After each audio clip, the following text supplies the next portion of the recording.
What's up, everybody? Welcome to another episode of Full Metal Analysis. How could you not be ready to talk sports out of the intro like that, man? You know what I'm saying? Got the One Piece music popping off. What's going on, man?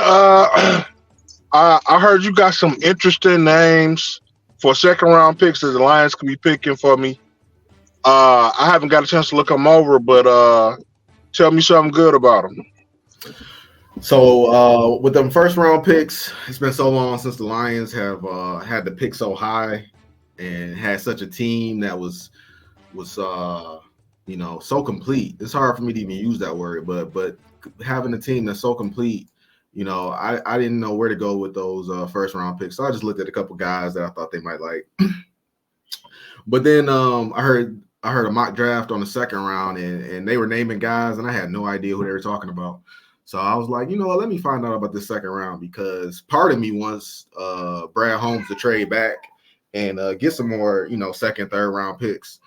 But yeah, I pulled up a second round mock draft, third round mock draft, and I just looked at all the guys in that general area where the Lions are picking at. I believe they're picking at 61. And then I measured that against. I pulled up the website for the RAS score. Brad Holmes is a big believer in the RAS score. Basically, what that is the relative athletic score. I believe that's what it stands for. But all it is basically a compilation of all the players' athletic stats essentially. So I just looked at the guys around that's going in the second and third round on these mocks, and So you know me. I feel like the biggest need is an edge and a corner. So if they use the first pick to grab an edge, then I feel like the second pick will be a corner, and if they used and vice versa. So tell me about the edges and the corners first. Are there any? Are there any in the second round? So I'm with you. That's probably the hardest part about looking at this, is because you don't know what they're gonna pick in the first round. But I'm with you. I got everything. I got 5 players for you, really. The first 3, I got them in order too, of who I would. It's not who I want, it's who I feel like Brad will want. But at the same time, if Brad did make this choice, I would be happy. The last 2 are guys that I don't necessarily want, but I like them. But I don't know if they're gonna fit the Lions. So just that being said, yeah, let me go ahead and pull this up. So right here, this guy right here, man, this is number 1. this guy is a guard / center. Zach Frazier out of West Virginia. He played a majority of center in college. He looks solid. He played a little bit of guard. He is very solid, bro. He's got a wrestling background. I think he was like 4-time state champion or something like that, and two-time something with football. But point is, if you watch him after we leave here, man, pull up his tape. And man, this guy, the same excitement I got from watching Penei Sewell play football is the same excitement I get from this guy. The report. I think I did do a little bit of research on this guy actually, and the thing about offensive tackles, the thing about offensive tackles to me is their highlights don't really stand out. I mean, it's every time I watch highlights of an offensive tackle, I end up watching the playmaker. But what I did see of him did look pretty good. When I watch offensive linemen, I look at really 2 things. I love seeing offensive linemen pull, getting out on the edge, finding somebody to hit. I love seeing that run blocking. Pass blocking. Yeah, I'm with you. Pass blocking is pass blocking. Like, it's almost like you could do it or you can't do it. But I love seeing guys getting out on the edge, moving their feet, big bodies, hitting somebody, and also I just love to see violence, man. And this guy is violent I love seeing them throwing people to the ground, just overpowering people. That was what PA School's highlight tape looked like, and this guy has the same thing. I like how you use one of the Lions keywords. Violence. Violence. Yeah, this guy plays violent, man, and like I said, he's got a wrestling background. Like that's his wrestling. Wrestling is like his primary sport, and football is the secondary. And he's just transitioning this into football. So check him out. Go to the next guy. Jonah Ellis. There's your defensive end, man. Okay. This guy is the son of former Lion Luther Ellis. Yeah. I thought you might. Okay. I used to like Luther Ellis. I thought you might like that. This kid, man, I like this kid. Pairing him up with Hutch, him on one side, Hutch on the other. This kid, if you look at his highlights, he's got the spin move, he's got the bull rush, he's got the quickness. He's diagnosing the play, he's got a high motor. I looked and I'm like, I liked him so much, man. I'm like, why is he mocked to the second round? Why is he not a first round talent? And basically, it kind of sounded like he's got injuries. He's got a lot of injuries in his college career. Oh, Brad Holmes loves that. That's another reason I put him on there. But on top of that, though, if you look at it, though, James Houston has injuries. So you go out and get this guy who has very high potential, but is an injury risk. You don't got to worry about it. Hey, he's not going to be a every down player anyway. You can split time with James Houston or was it Marcus Davenport, and just slowly work him in, let him get his body right, and I think watch this guy too, man. His tape is great. I love it. Yeah, I'm definitely gonna check him out because Luther Ellis was definitely one of my guys, man. I was a Luther Ellis fan. Dude said he has 11 brothers and sisters. Wow. Luther Ellis be getting it in. All right, this guy right here is a Brad Holmes, Bruce Diggy special, man. Not so much me. He's not my prototypical cornerback, but the Lions do need help at corner. And this guy, Max Melton, DB out of Rutgers, also another good highlight tape. He shows a little bit of everything. He's not the big cornerback that I want, but definitely a hard hitter. I know you and Brad both love your hard hitting DBs. This guy's a hard hitter. This guy's a playmaker. He's got a couple interceptions on his tape.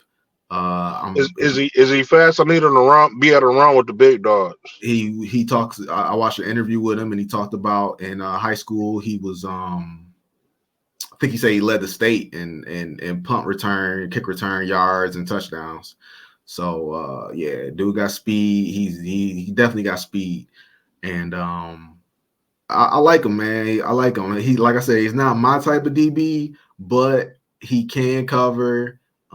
He has some playing. He's got some film on the outside. He does enough to where I'm like, hey, I give a stamp of approval on this guy.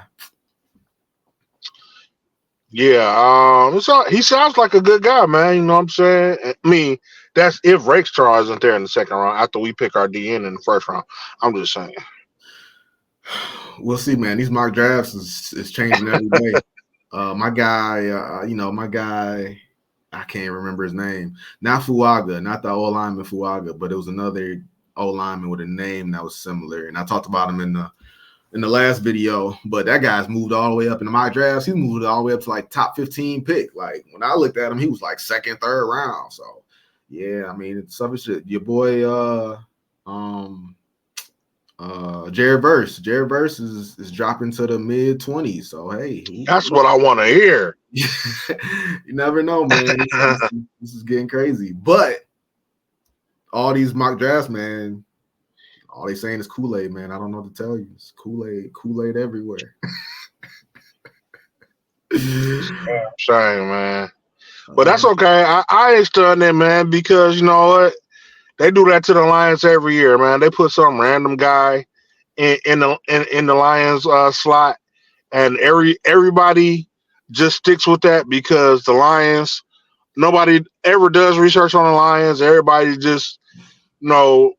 Whenever I hear anybody talk about the Lions, it's never like so the Green Bay will come up and they'll do this long in depth rundown of why Green Bay will pick this guy, and then they'll do the Cowboys and the Seahawks and the Falcons. All of them have long in depths of why they gonna pick this guy and why he fits and what happens.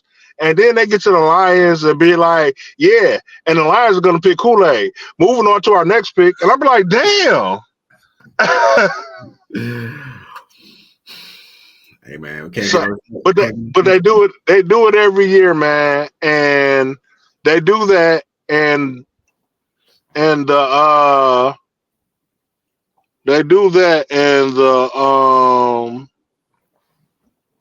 hold on for a second. Yep. Something like they do that, and then they never end up picking the guy that everybody slots in our slot anyway. So you know what I'm saying. So I'm really not worried about it. Like I won't be mad if they pick Kool-Aid, but I don't think it's gonna happen. Well, the last mock draft that I heard for first round, they took Adonai Mitchell, who is a receiver out of Texas. Like I said, I had a lot of time today, so I ended up looking at. I ended up going more in depth into the draft overall. So these receivers that everybody's talking about, I wanted to look at some of them. Adonai Mitchell. What's his name? Cole somebody, and I can't even. Keon Cole. And it's another one that everybody mocks to us. I can't remember his name right now. Keon Coleman, I wouldn't be mad at that. You know how I feel about taking a receiver in the first round, but Keon Coleman is a big body receiver. He's fast. You know, he fits the bill. But speaking of receivers, this guy, Xavier. That's the other guy. That's the other guy that everybody mocks to us. Him right there. Now, I've heard his name. I've heard his name a couple of times. This guy right here, man. Let me tell you. This guy, I looked at 3 wide receivers in the second round, and the other 2, one was I can't remember his name, Troy something, and the other one was like Jalen Polk, I want to say, or something like that. But they were forgettable. That's why I don't know their names. but Xavier Legette, man, that guy stood out. Like, wow. Guy's fast, high points the ball. He's a big body. You know, me and you kind of agree on Spencer Rattler. We don't think he's the best quarterback. Not at all. But this guy was his. It appeared to be his safety valve, and he seemed like he was all. You know, of course, the highlight tape, but he just always seemed like he was able to get open. And this guy is, you know, I got him 4th. And I don't know if the Lions will take him because he strikes me as I need the ball, you know. And now if you tell me that he's coming in and he's going to fill that Josh Reynolds role where, you know, when you need him, he's there, cool. But I don't, you know, if he's on board with that, hey, he would be a great fit because this guy's got speed.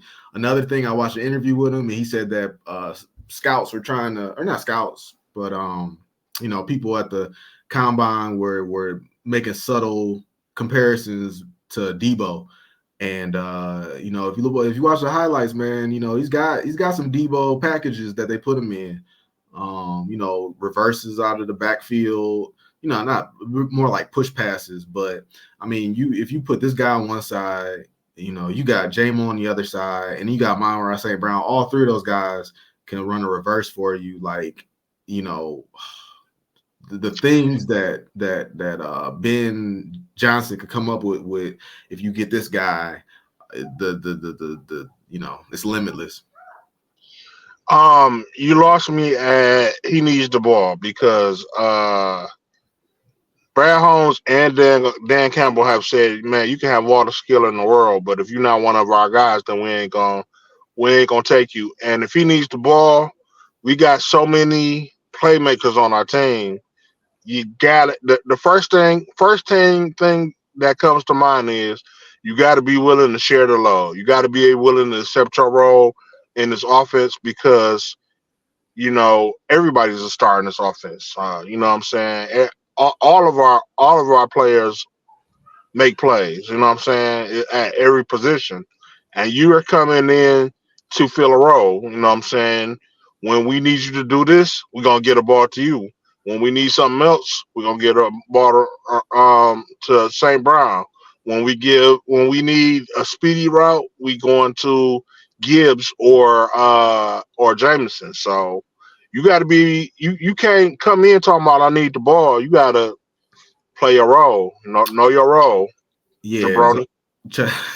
I'm not gonna disparage, man. I'm just saying, just based on the interview and based on who he was in college, he just strikes me as if another team drafts him, give it 2-3 years, and he could easily be a team's number one.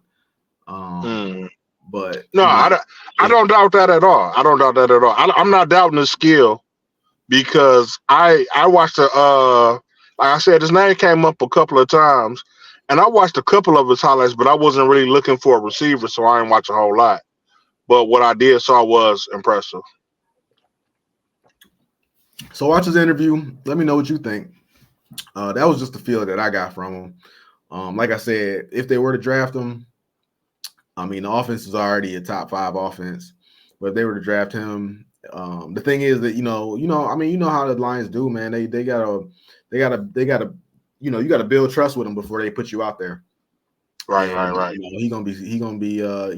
DPJ gonna be starting over him, and he gonna have to work his way in there and all of that. So I mean, if he's down You for gonna his have to fight round, for you got to fight for that position. You know what I'm exactly. saying? Like you said, DPJ right now is the number one guy. You got to beat him out for that position because Yeah, he's the number one big body receiver right now, and as of right now, the spot is his. yeah. So Um, if he down for that grind, I'm with him. But I don't know how that's gonna go. And it's Brad obviously Brad and Dan gonna do those interviews, and we'll see come draft how they feel about it. yeah, you already going into one of my questions for you, but give me your fifth guy.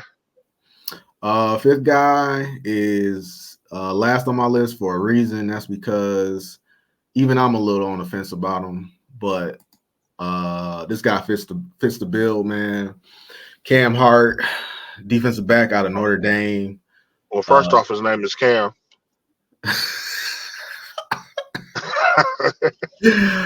That's too soon, man. Too soon. He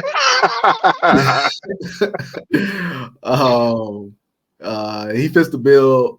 This guy, first off, he got that C on his jersey. Okay, Lions, he's the Lions captain. love, yep, Lions love captains. Yeah. Notre Dame guy. Okay. 6'3", so a big body, deep defensive back. Okay. Got good speed. Based on what I see, man, he's got high IQ. It seems like one of those DBs that know the routes better than the receivers. Sometimes. I just like what I've seen on his good tape. I watched You another. showed. Huh? I said you showed me. What's the bad? Because right now you just showed me. So the bad is two things, man. Personal. I go with the first one is a personal preference. He don't got that crazy to him. He seems like a real solid guy. A good head on the shoulders, and just when I think of the best DBs in the league, man, usually they seem a little off. I said not. You cut out. Hold on. What'd you say?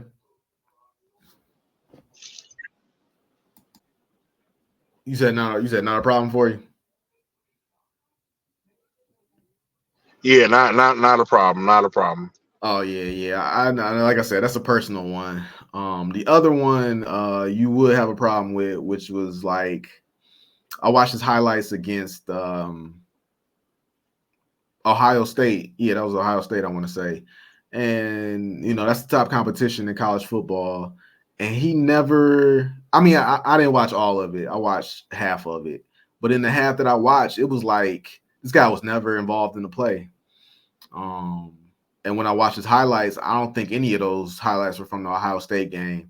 So that really gave me a big pause. And I didn't get the same vibe that I got from Max Melton, the other cornerback. So even though this guy fits my build, and again, and like I said, he's on my list. So if the Lions took him, I'd be all for it. But I'm just a little bit hesitant just because there's some things that I'm a little concerned about. But like I said, 6'3" captain and high football IQ. Seems like a Brad Holmes guy to me.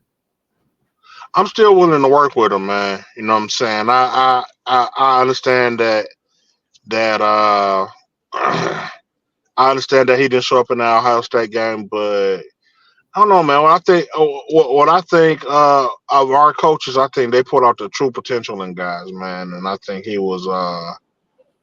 I think they can do the same with raw talent. As long as the raw talent is there, I'm not afraid to go ahead and test the waters with this, especially with a second round pick. So you know what I'm saying. Right now, you got me sold on him. You know what I'm saying? You know my guys. The guy I'm looking for is Rakestraw in the DB category, but I'm gonna look at his tapes and see what he's got and see if I like him as well. The question I was saying earlier that was leading up to I had two while you was running through your rundown of these guys. The one would be one that you already alluded to. Did you see all of these guys' interviews? Everybody except for Zach Frazier. I literally watched like I literally watched like 10 seconds of interview and I was like, you know what, I'm sold on this guy. But Jonah Ellis, he wasn't talking about a whole lot. He was just talking about his family, and I listened to a little bit of that. Like I said, I was just so in love with Zach Frazier's film that I didn't really need to hear a whole lot from him. Max Melton, that's what I listened to him. He talked about he just seemed like an amp guy, like he was ready. He's just ready. Like, hey, somebody draft me so I can go play. And I like that. Right. Football guy. He loves football. Exactly. Leggett, I listened to his interview, and he was he was legit, man. He seemed confident. He seemed very confident. He struck me as like I put in the work. Somebody draft me same way as Max Melton, but his was just more. He was more conservative. He was more calculated, more conserved. But you could tell that he was ready. And then, like I said, Cam Hart. He had Cam Hart. He seemed, it just seemed very, like I said, high IQ, intelligent guy. He seemed like a Notre Dame guy. The high IQ, the captain, that really bodes well with me. I really like that. Yeah, and the more I hear myself talk about it, he seems like a really good lion. Just a good guy. I bet you he'd be great in the community. That seems like a Sheila Ford guy. Right. Yeah, I'm gonna check these guys out, man. The other question I have for you is we've been all over this 29th pick, dog. Like we've been back and forth. We both are real solid in who we would like the 29th pick to be.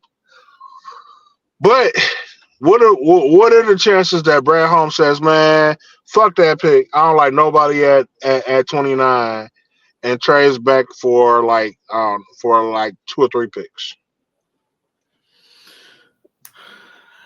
On my priority list, especially after looking at these second round picks, trading back will be my best. Will be probably I don't know who's going to be on the board, but as I foresee it, trading back would be the best case scenario. If you could pick up, at the very least, an extra early third round pick and some other stuff, or definitely a second round pick, I would love that.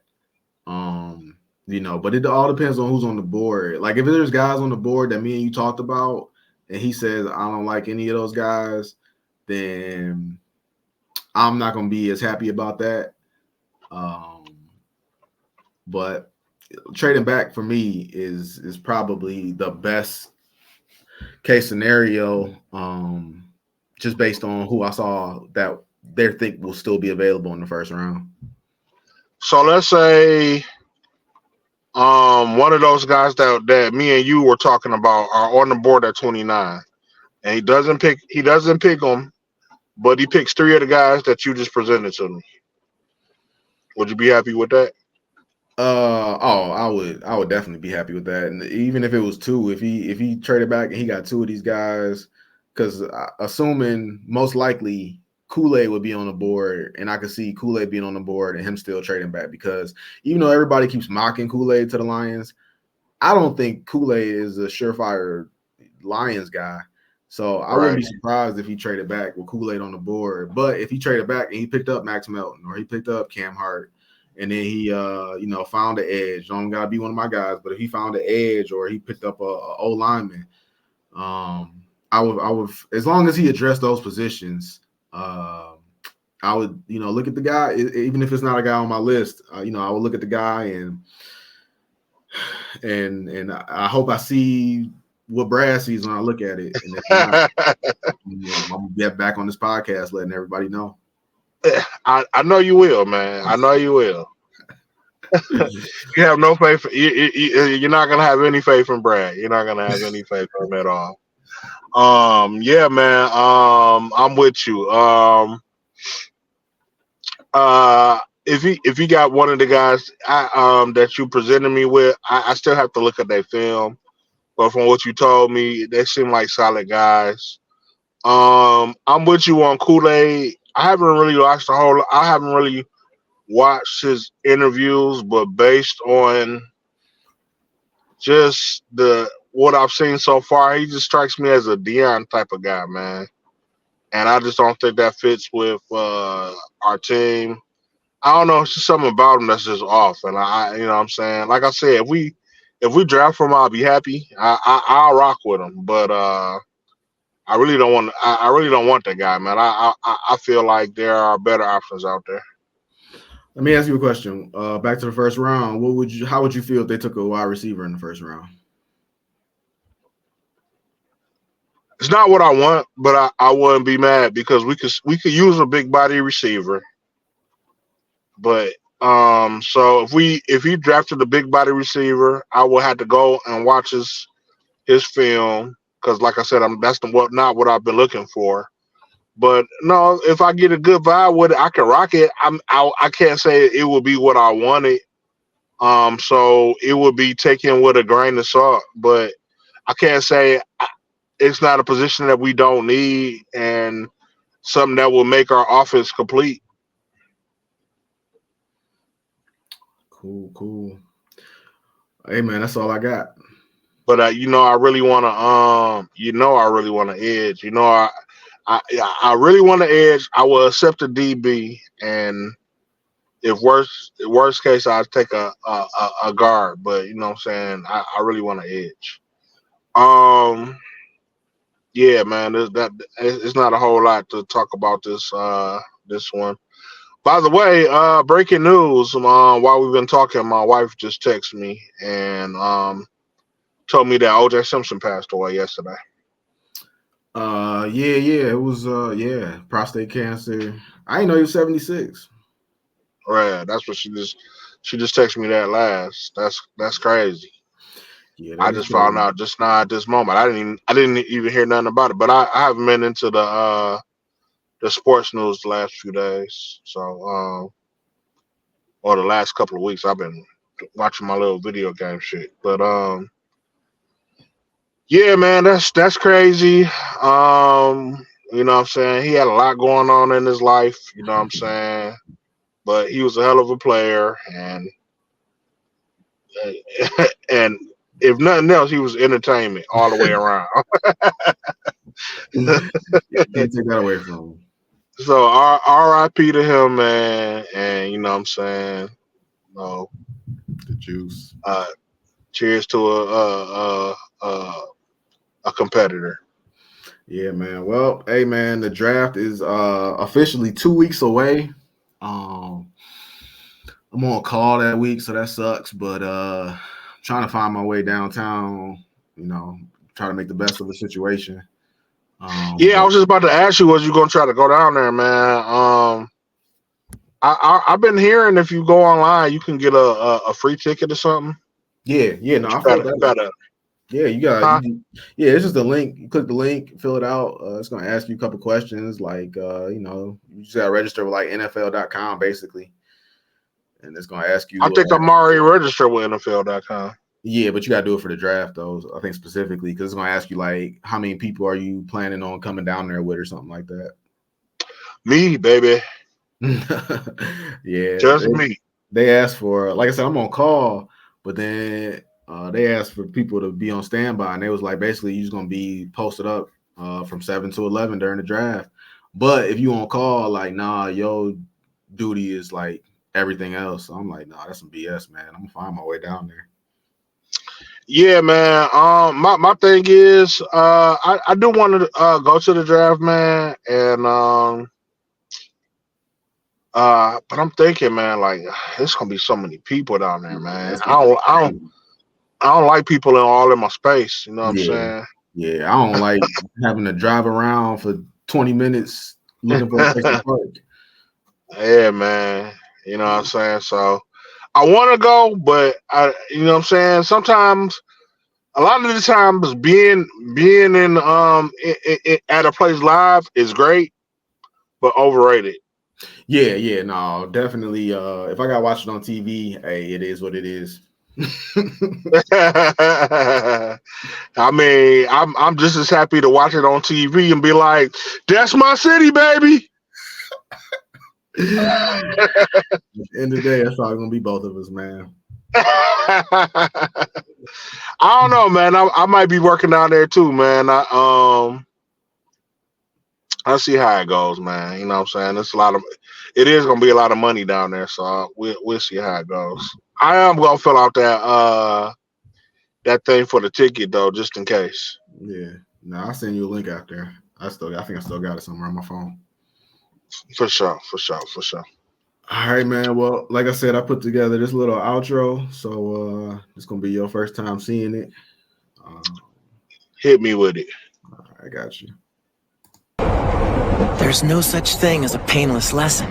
They just don't exist. Sacrifices are necessary. You can't gain anything without losing something first. Although, if you can endure that pain and walk away from it, you'll find that you now have a heart strong enough to overcome any obstacle. Yeah, a heart made full metal.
Man, that's great, man. I love every moment of it, man. The last Yeah. one, there was one more part to it. I gotta go back and do it, but it was missing one part, the end part. But that was the majority of it, though. That's what's up, man. Yeah, man. We need to use that for the intro. That was sweet. I don't think it was too long at all. But hey, man, great show. We didn't have a whole lot for you. It's off season. It's not a whole lot of news going on. All I can say real quick, Tigers opening day. Tigers been winning games. They're successful. Red Wings been on the fence. They've been winning and losing.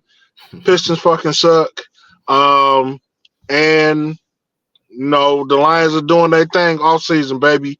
So that's a quick rundown. As news comes, we'll give it to you as we see fit, and keep on the lookout for us, man. But until then, peace.